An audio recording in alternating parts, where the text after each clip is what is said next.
స్వతంత్ర సమరయోధుడు భారతీయ జనసంఘ్ వ్యవస్థాపకులు డాక్టర్ శ్యామ్ ప్రసాద్ బలిదాన్ దివాస్ సందర్భంగా రాజన్న సిరిసిల్ల జిల్లా వేములవాడ బీజేపీ పార్టీ పట్టణ శాఖ పక్షాన స్థానిక పార్టీ కార్యాలయంలో ఆయన చిత్రపటానికి పూలమాలలు వేసి అంజలి ఘటించారు. డాక్టర్ శ్యామ్ ప్రసాద్ స్వతంత్ర అనంతరం ఆనాటి కాంగ్రెస్ ప్రభుత్వ భారత్ను 2 భాగాలుగా చేస్తూ ఆర్టికల్ 370ని అమలు చేయడాన్ని నిరసిస్తూ దేశంలో 2 నినాదాలు, 2 విధానాలు, 2 జెండాలు ఉండకూడదని కాశ్మీర్కి వెళ్లి ఈ దేశం కోసం బలిదానమైన యోధుడని కొనియాడారు. ఈ కార్యక్రమంలో కౌన్సిలర్, బీజేపీ పట్టణ అధ్యక్షులు సంతోష్ బాబు, బీజేపీ నాయకులు శ్రీధర్, శేఖర్, కృష్ణ, నరసయ్య, రాహుల్, బీజేపీ నాయకులు, కార్యకర్తలు పాల్గొన్నారు.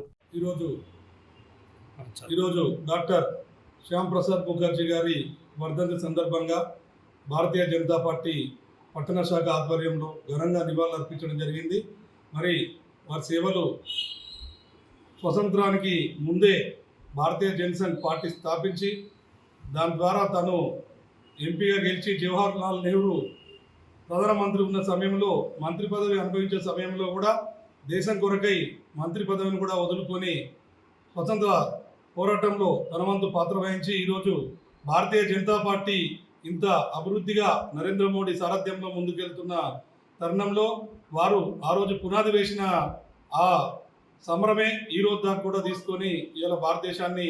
ఎంతో ఉన్నత స్థాయికి తీసుకెళ్లడం జరుగుతుంది. మరి వారి సేవల్ని మరొకసారి కొనియాడుతూ ఈరోజు పార్టీ శాఖ ఆధ్వర్యంలో ఇంత ఘనంగా ఏర్పాటు చేసిన పట్టణ శాఖ అధ్యక్షుల గారికి అలాగే ఇతరులందరికీ కూడా ఈరోజు ప్రోగ్రాంకి ఇచ్చేసిన వారికి కృతజ్ఞతలు.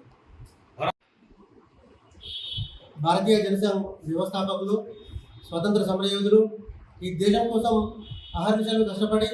మరి ఈ దేశం నుండి జమ్మూ కాశ్మీర్ని ఆనాడు కాంగ్రెస్ ప్రభుత్వం వేరు చేస్తానని ఆర్టికల్ 370 తీసుకొస్తే మరి ఆర్టికల్ 370ని రద్దు చేయాలని చెప్పి మరి జమ్మూ కాశ్మీర్ కూడా ఈ దేశంలో భాగమేనని, ఈ దేశంలో 2 విధానాలు, 2 నినాదాలు, మరి 2 జెండాలు ఉండొద్దని చెప్పి ఈ దేశం కొరకు మరి ఈ రోజు ప్రాణత్యాగం చేయడం డాక్టర్ శ్యామ్ ప్రసాద్ ముఖర్జీ గారి యొక్క మరి గొప్పతనం. వారి యొక్క స్ఫూర్తితో మరి ఈరోజు జరుగుతున్నటువంటి నరేంద్ర మోడీ గారి పాలనలో ఆర్టికల్ 370ని రద్దు చేసి మరి జమ్మూ కాశ్మీర్ని భారతదేశంలో భాగం చేసి మరి శ్యామ్ ప్రసాద్ ముఖర్జీ గారి కళలను సాకారం చేసినటువంటి మరి భారతీయ జనతా పార్టీ వారి యొక్క మరి కష్టాన్ని, వారి యొక్క సేవను మరి ఈరోజు వారి యొక్క వర్ధంతి సందర్భంగా మరణం చేసుకుంటూ మరి డాక్టర్ శ్యామ్ ప్రసాద్ ముఖర్జీ గారికి ఘనమైన వినమ్ర నమస్కారాలు అర్పించడం జరిగింది. భారత్ మాతాకి జై.